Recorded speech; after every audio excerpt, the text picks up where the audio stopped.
Hi guys, and welcome back to the channel, and welcome to the channel if you're new here. I'm Ollie and this is Turner's Workshop, and here we have a new project bike. This is a Honda CG125 and it was custom built by a company called Bolt in London quite a while ago now. This has been off the road for 7 years. The main aim is to get this road worthy as soon as possible really, so I can use it for practicing on for my full bike test which is coming up soon.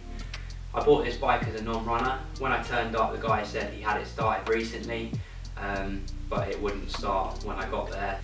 Now I absolutely love the look of this bike. I think it looks really cool. Got a nice rustic look tank on here.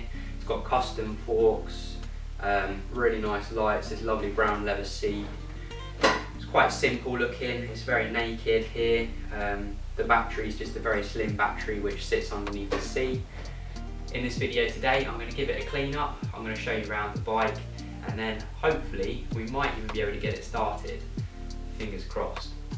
Now I find the best way to get to know a vehicle is to give it a good clean.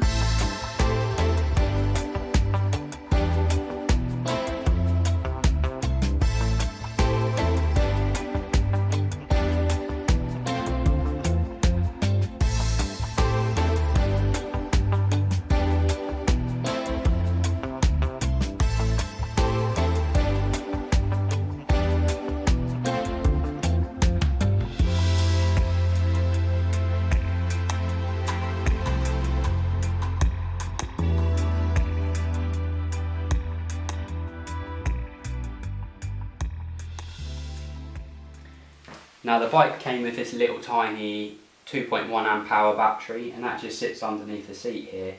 But just for testing purposes, I've got this big one here. Indicators.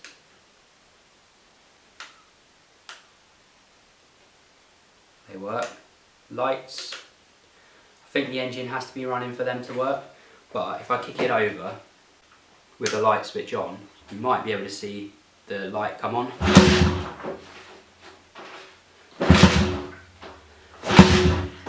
That indicates to me that the stator winding for the lights is working as it should be. Indicators work, and I've also got the rear brake light working, from the foot pedal anyway.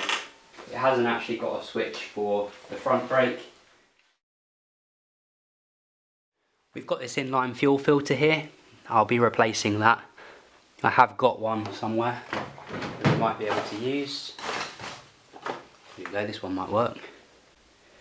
The last thing we want to do is clean the carburetor and then put dirty fuel back into our nice clean carb. So the first thing I'm going to do is drain the fuel tank.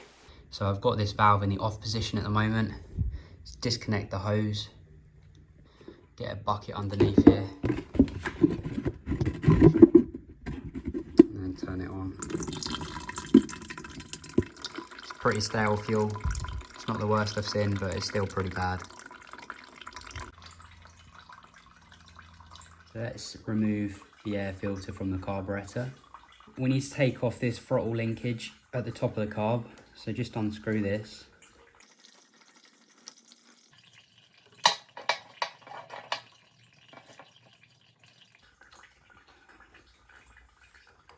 We just undo these two 10mm nuts here.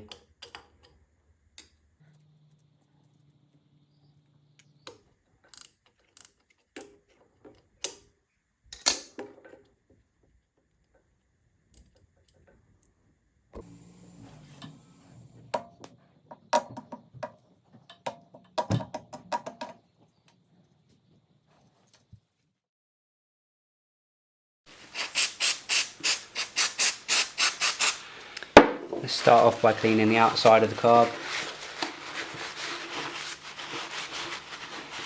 Just so if there's any dirt on the outside, then it doesn't get transferred to the inside when we open it up.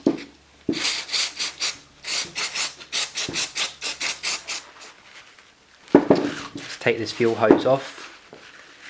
We're going to be replacing this because it's all cracked. Let's let the fuel drain out of it.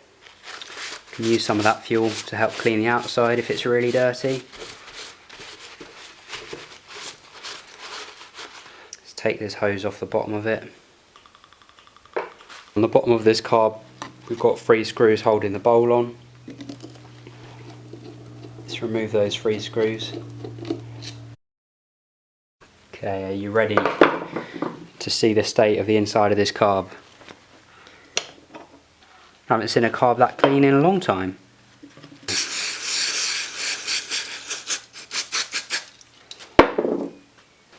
So in here we have our main jet. Just get a screwdriver that fits in there nicely and unscrew the main jet. Oh, it's the main jet and emulsion tube all in one by the looks of it. And there is a bit of corrosion on there or something. Let's clean that. Make sure the holes are clear.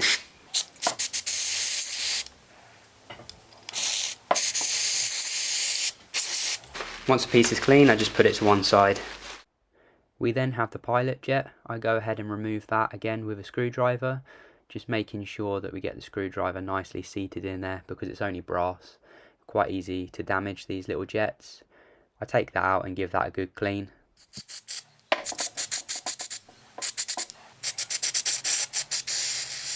I'm not going to move this one because that's a carb adjustment screw. Maybe later on if we want to tune it up. To remove this float assembly we have to pop the pin out, so just get something to push in here. Push the pin through, put that to one side, and then this needle valve comes out. Check the condition of that, looks fine. And then I'm going to squirt up in here. This is where the fuel comes in to fill the carburetor bowl up.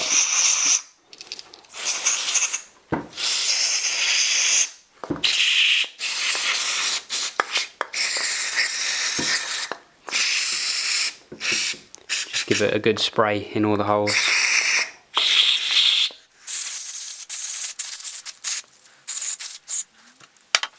Once you're happy it's all nice and clean, we can reassemble it.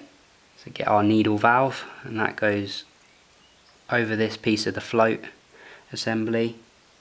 That goes in there. And then our pin goes through.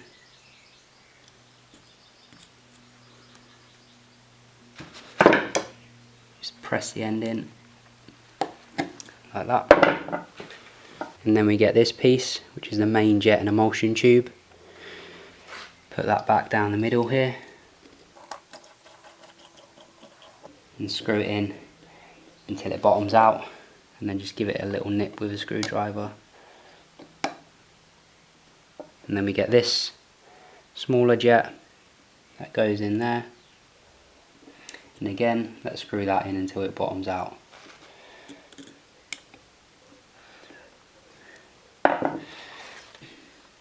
Check this tube is clean in the bowl.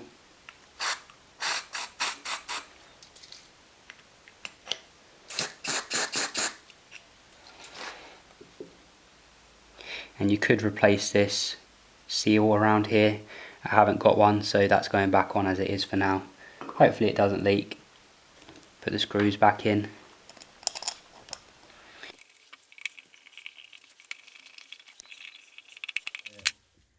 Turn this top piece a little bit to get it in, and then it just slides down in there. Screw this lid on. If you pull the throttle, you'll see it open and close.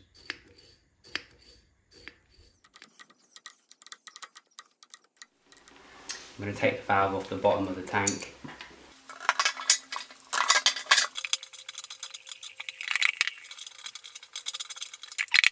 Let's give the fuel tap a clean up. On the bottom of here I imagine there's a little sediment screen.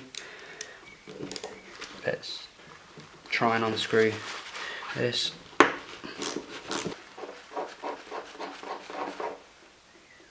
Ah yeah, look, there's loads of rubbish in there.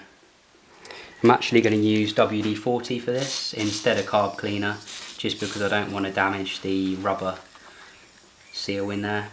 So So let's get this, flood it out. Spray inside here. It's great. Put that to one side. We'll give this a little clean out as well.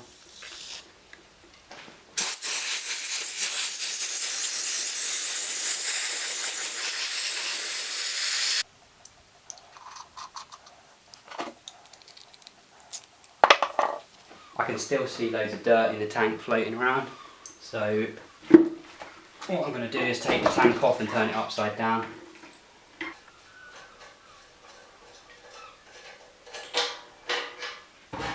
That's good.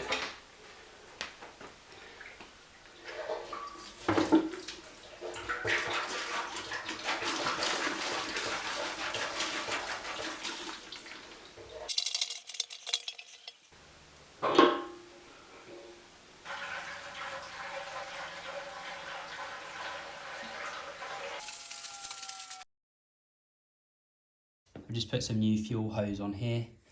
If we open the tap, we can make sure that our fuel comes through. It's just filling the fuel filter at the moment. There we go. Let's put that on the carb. Open the fuel tap. Ignition is on.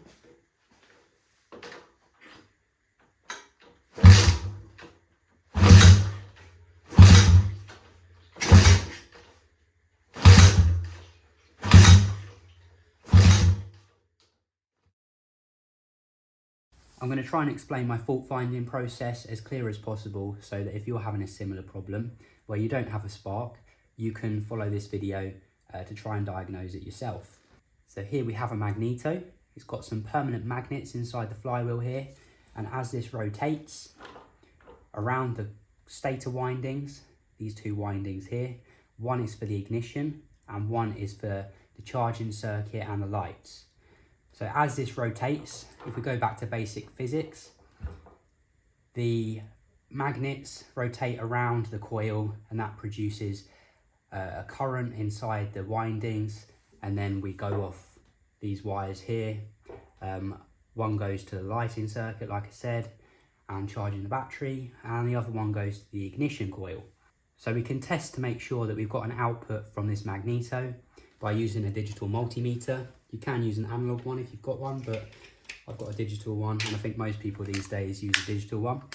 Now on this bike, we've got 3 output wires, a yellow one, a white one, and a black and red one. I believe the black and red one comes from the stator winding, which feeds the ignition coil, and then our white and yellow one goes to the lighting circuit and for charging the battery. The main one we're focusing on here is the black and red one. Let's follow the black and red wire up through the wiring loom to here, where it connects to the main bike's wiring loom. We've got a red wire connected to the output of the Magneto here. This is the ignition wire output. And then we get our black lead and put that to ground. Our spark plug is removed, so we haven't got any compression in the engine, so it makes it easy to rotate the flywheel. Make sure you rotate the flywheel in the right direction, and then I'm just going to turn it over and see what voltage we get as the output. There we go. You can see about 6 volts. While we're here, I'm just going to test the output from the yellow wire and the white wire as well, just to make sure that the stator windings are okay. So this is the yellow wire.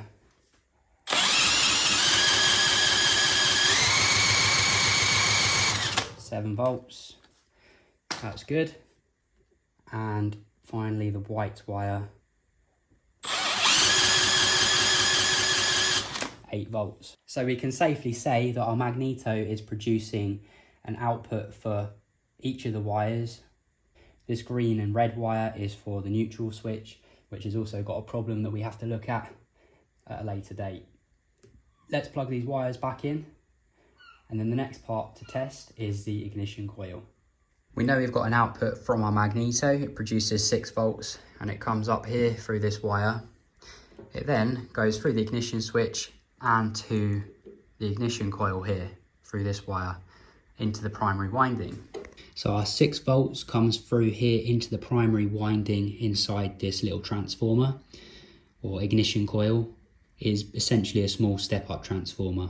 So it takes the 6 volts, the primary windings wrapped around this iron core, and then that's separated, and then you have the secondary winding also wrapped around the iron core, which steps the voltage up to a high voltage to produce a spark across the plug. But in order to make that spark happen, the electromagnetic field which is built up inside here needs to collapse, and in order to collapse it you need to open the circuit. And that's how the points ignition system works. It's just essentially a small mechanical switch which opens and closes inside the flywheel as the flywheel rotates.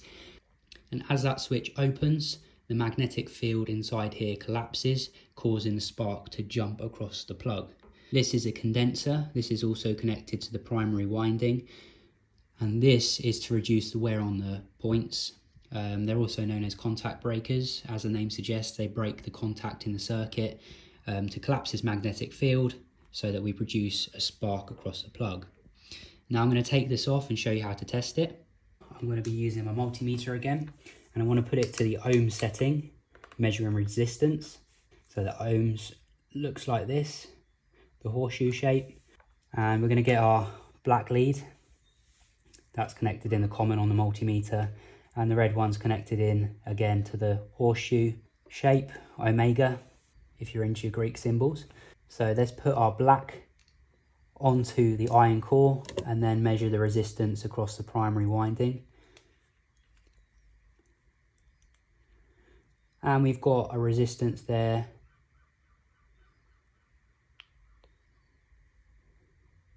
of 1.9 ohms. Okay, so we've got continuity through the primary winding of 1.9 ohms. Now I'm going to measure the secondary winding. Like I said, that's the high voltage output from this coil. So let's put our positive lead in the end of here where the spark plug goes, and then our negative here. And there we go, that's our problem. Showing open line, that shouldn't be open line, we should have a resistance there. So this shows a breakdown in the secondary winding, it's open circuit. Here I have a new one, let's test this and compare. Here on the primary winding, we have a resistance of 2.4, and then on the secondary winding, we have a resistance of 7.9 kilo ohms. So that's all good. We should be able to unscrew this and then just screw it onto the new ignition coil. Let's go and install this new ignition coil on the bike and see if she starts.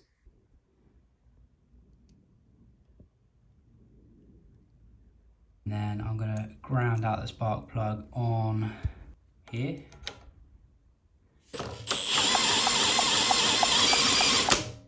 I've just turned the ignition switch off, so hopefully we don't get a spark now.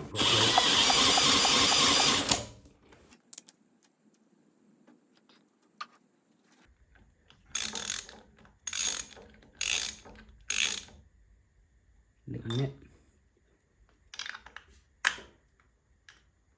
Here we go, moment of truth.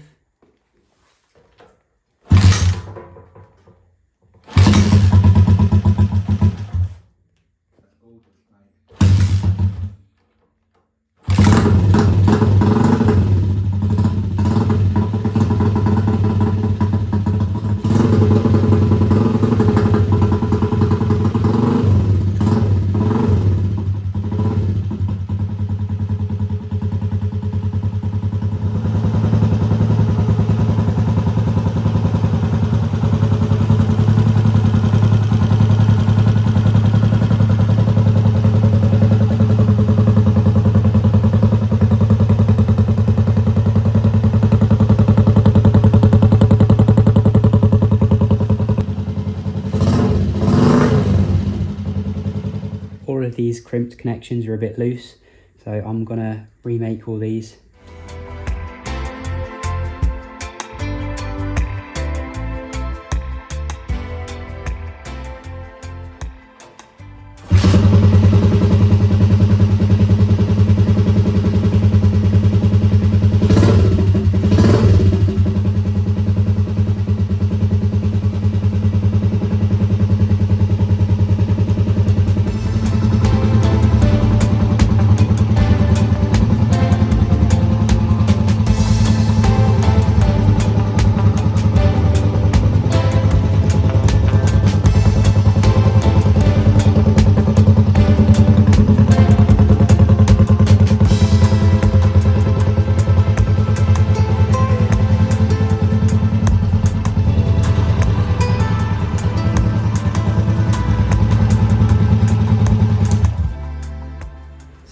the faulty ignition coil. It cost me £20 for a new one, so essentially we got the bike running for £20, which is good. I did accidentally order the wrong coil to start with, which was an extra £10, so £30. Plus I ordered a new ignition barrel, so we've got 2 keys for it now. We'll have to work on some more security mods for it, because I don't want anyone stealing it. This is just going to be a light restoration project. It doesn't actually need that much more work to make it roadworthy. The shock seals may have failed, or all the oil was leaked out of it anyway. So I need to either top them up or replace the seals, or clean the seals and then top it up. I'm not sure what I'm going to do yet. And it needs a good service. So stay tuned and I'll make some more videos about this bike. This is the Honda CG125, made in Brazil in 1990. Thank you for watching as always, and hopefully I'll see you in the next one. Cheers guys, take care.